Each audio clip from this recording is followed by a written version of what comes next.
Every year we do see herbicide carryover around the country. So today we want to talk about some of the biggest reasons why we see that and what you can do to reduce the chances of carryover on your farm. Okay, let's take the first way that we see herbicide carryover, and that's poor product selection. So we've got a product that maybe we should have thought differently about that. You know what? I am going to have sunflowers in the field next year.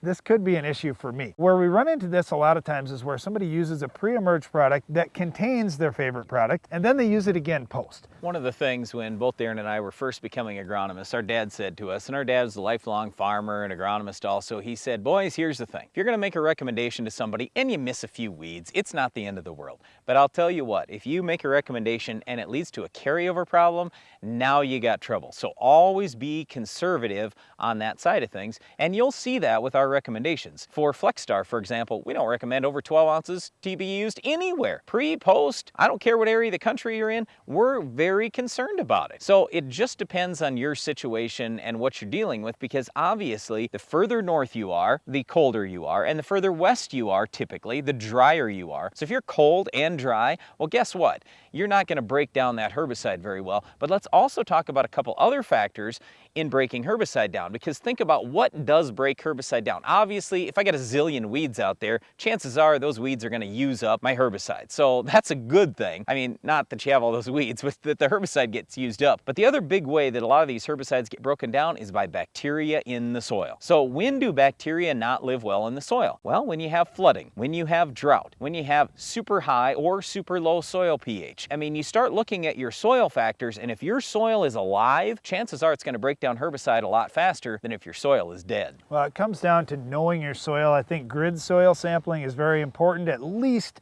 setting up zones that you're sampling out in your field so you can kind of understand where these variations are, so you can try to avoid some of these issues or at least minimize them. The other one, Brian, that you didn't mention there is high salt levels from manure applications. Yep. We see this with guys that spread or high levels drainage of manure.